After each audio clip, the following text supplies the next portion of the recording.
ఇప్పుడు ఒక bad bank అంటే ఏంటో చూద్దాం మనం. బ్యాడ్ బ్యాంక్ అంటే ఏంటి? బ్యాడ్ బ్యాంక్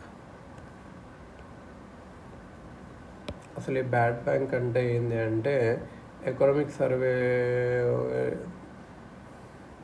కొన్ని బ్యాంక్స్ ఏంటంటే 2,00,000 crore ఆఫ్ బ్యాంక్ మనీ అనేది ఎన్పిఏ అకౌంట్స్లో స్ట్రక్ అయ్యిందని చెప్పి ఎకనామిక్ సర్వే ఒక పని చేసింది. వీళ్ళ each of this loan account having 500 crore. Sometimes resolution of large sized NPA account అనేది డిఫికల్ట్ అవుతుంది ఐబీసీ కోడ్ కింద. లార్జ్ సైజ్డ్ ఎన్పిఏ ఉందనుకో, అది రిజల్యూషన్ కింద అవుతుంది. Vijay Mallya being a wilful defaulter is not eligible for IBC. అవును, ఎగ్జాంపుల్గా చూసుకుంటే సర్ఫాసీ యాక్ట్ కింద such assets could be actioned off, but sometimes bidders and ARCs do not have financial capacity to purchase such big assets. SARFAESI act కింద ఏం చేయొచ్చు? Auction చేయొచ్చు, కానీ బిడ్డర్స్కి కానీ అసెట్ రికన్స్ట్రక్షన్ కంపెనీస్ కానీ అంత ఫైనాన్షియల్ కెపాసిటీ లేదు ఇంత పెద్ద అసెట్స్ని కొనడానికి కానీ. దేర్ఫోర్ ఏం చేసిందంటే ఎకనామిక్ సర్వే ఏం సజెషన్ చేసిందంటే ఒక బ్యాడ్ బ్యాంక్ సెటప్ చేయండి, public sector asset rehabilitation agency అని చెప్పి పిఆర్ఏగా బ్యాడ్ లోన్స్ని బై చేసి దాన్ని మ్యాక్సిమం వాల్యూలో ఫ్రమ్ లోన్ రీస్ట్రక్చరింగ్ కానీ లిక్విడేషన్ కానీ ఆక్షన్ కానీ అండ్ అబ్జర్వ్ ద లాసెస్ చేయడానికి చూడమని చెప్పింది.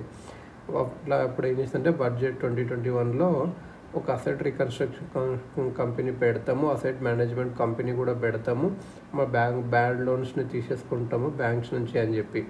గవర్నమెంట్ ఇందులో ఏ షేర్ హోల్డింగ్ ఉండదు, రికన్స్ట్రక్షన్ కంపెనీ కానీ మేనేజ్మెంట్ కంపెనీ కానీ. బ్యాంక్స్ ఈ ఆర్గనైజేషన్ సెటప్ చేస్తాయి వాళ్ళ ఓన్ మండితో అని చెప్పి. వేరే కంట్రీలో ఇవి ఉన్నాయి, ధనా హర్తా ఇన్ మలేషియా కానీ, యూకార్ ఇన్ యూకే కానీ అలా ఉన్నాయి అన్నట్టు. అది అన్నట్టు బ్యాడ్ బ్యాంక్ స్ట్రక్చర్ ఎలా ఉంటుంది అంటే, రెండు bad bank structure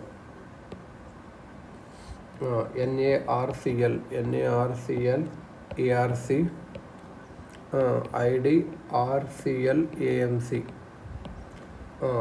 and ARC అంటే ఏంటంటే అసెట్ రికన్స్ట్రక్షన్ కంపెనీ, ఇదేమో అసెట్ మేనేజ్మెంట్ కంపెనీ ఇది అన్నట్టు. ఈ ఎన్ఏఆర్సిఎల్ అంటే ఏంటంటే national asset reconstruction company, ARC national asset reconstruction company limited. ఇదేంటంటే India డెప్ట్ resolution company limited, India డెప్ట్ resolution company limited,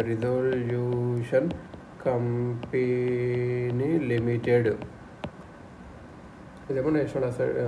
ఇదేంటంటే ఎన్ఏఆర్సిఎల్ అంటే ఏంటంటే రిజిస్టర్డ్ కంపెనీస్ యాక్ట్ కింద స్టాట్యూటరీ కాన్స్టిట్యూషనల్ బాడీ కాదు, ఆర్బీఐ లైసెన్స్ ఇస్తుంది ఏఆర్సి కోసం. మరి ఇది కూడా registered company under companies act. IDRCL కూడా ఫంక్షన్ ఏం చేస్తుందంటే ఎన్ఏఆర్సిఎల్ అనేది బ్యాడ్ లోన్ అసెట్స్ని బ్యాంక్స్ నుంచి పర్చేజ్ చేస్తుంది. ఏఎంసీ ఏం చేస్తుంది? మేనేజ్ చేస్తుంది, ఒకటి వాల్యూ ఎడిషన్ చేస్తుంది, ఆక్షన్ చేస్తుంది. ఆ బ్యాడ్ లోన్స్ అసెట్స్ని ఏదైతే ఎన్ఏఆర్సిఎల్ పర్చేజ్ చేసిందో అది అంటే ఇట్లా సో ఇది పర్చేజ్ చేస్తుంది, ఇదేమో దాన్ని మేనేజ్ చేస్తుంది ఇది అన్నట్టు.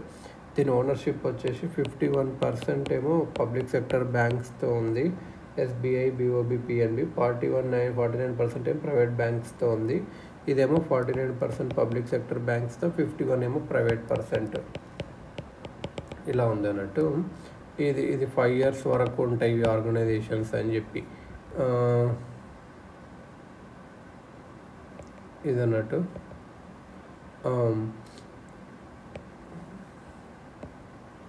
బ్యాడ్ బ్యాంక్ ఫంక్షనింగ్ చూస్తే ఎలా ఉంటుంది అంటే, యాక్సిస్ బ్యాంక్కి ఒక బ్యాడ్ బ్యాంక్ ఉందనుకుందాం, సపోజ్ ఒక 200 రూపీస్ లాగా అట్లా లేదనుకుందాం. యాక్సిస్ అనేవాళ్ళు మే కండక్ట్ అండ్ ఆక్షన్ చేయొచ్చు వాళ్ళు. అప్పుడు బ్యాడ్ బ్యాంక్ 100 రూపీస్ ఆఫర్ చేస్తుంది. అనిల్ అంబానీస్ ఒక ఏదైనా కంపెనీ ఉందనుకో ఏఆర్సి, అది 95 రూపీస్, మహేంద్ర 92 యాడ్ చేస్తుంది.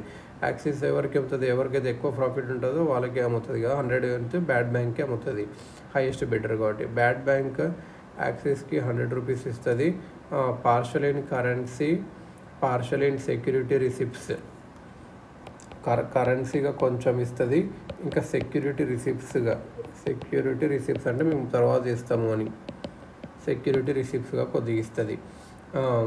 Security receipts is a piece of paper used by bad bank promising to pay the remaining. Security receipt అంటే ఏంటి అంటే ఒక piece of paper bad bank issue చేస్తుంది, remaining dues for amounts to banker 5 yearsలో కడతామని చెప్పి చెప్తుంది అన్నట్టు. లీగలీ వాల్యూడ్ ఇన్స్ట్రుమెంట్ ఇది. సర్ఫాసీ యాక్ట్ కింద లీగలీ వాల్యూడ్ ఇన్స్ట్రుమెంట్స్ ఇది. యాక్సిస్ బ్యాంకర్ వెరీ అర్జెంట్లీ ఒకవేళ మనీ కాకుంటే ఈ సెక్యూరిటీ రిసిప్ట్స్ని వేరే వాళ్ళకి అమ్ముకోవచ్చు, బ్యాంకుకి కానీ ఇన్సూరెన్స్ ఆర్ పెన్షన్ కంపెనీకి కానీ. ఇలా new security holders bad bank నుంచి మనీ ఫ్యూచర్లో పొందొచ్చు. Bad bank faces problem in honouring security SR payment డెడ్లైన్స్ని ఓనర్ చేయకపోతే బ్యాడ్ బ్యాంక్ సెక్యూరిటీ రిసిప్ట్ని యూనియన్ గవర్నమెంట్ వచ్చేసి దీనికి సోవరెన్ గ్యారంటీ ఆఫ్ కొద్ది అమౌంట్ ఇచ్చింది సెక్యూరిటీ రిసిప్ట్స్కి. ఈ సోవరెనిటీ గ్యారంటీ కూడా 5 years వ్యాలిడ్ అన్నట్టు. అసలు బ్యాడ్ బ్యాంక్ ఒక బెనిఫిట్స్ ఏంటి, ఛాలెంజెస్ ఏంటి? ఫాస్టర్ రిజల్యూషన్ ఉంటుంది. లార్జ్ సైజ్ ఎన్పిఏ ఉంటే ఫాస్టర్. ఇండివిజువల్ బ్యాంక్స్లో బ్యాడ్ లోన్ సైజ్ తగ్గిపోద్ది. అప్పుడు బెషల్ లోన్స్ ఎక్కువ ఉంటే బెసెల్ 3 క్యాపిటల్ రిక్వైర్మెంట్స్ ఎక్కువ ఉంటాయి. So banks bad loan size ఎప్పుడైతే తగ్గుతుందో బెషల్ 3 క్యాపిటల్ రిక్వైర్మెంట్ కూడా తగ్గుతుంది. అంటే మన ఫ్యూచర్ బెనిఫిట్స్ ఏంటంటే చాలా ఉంటాయి. అల్టిమేట్గా ఈ లాసెస్ కాస్డ్ బై ఎవరైతే ఉంటారో వాళ్ళని మా డిపాజిటర్స్ ఇన్వెస్టర్సే పే చేయాల్సి వస్తుంది, ట్యాక్స్ పేయర్స్ కూడా ఇట్లా అన్నట్టు ఇది అన్నట్టు. ఎన్ఐఆర్సిఎల్ ఏమ్స్ ఏం చేస్తుంది? Resolve stressed loan accounts above 500 crores each. Total about 2 lakh crore is stuck in such a loan account. Thus individual banks will be relieved from having to waste of time. Bankers will be focused on other income.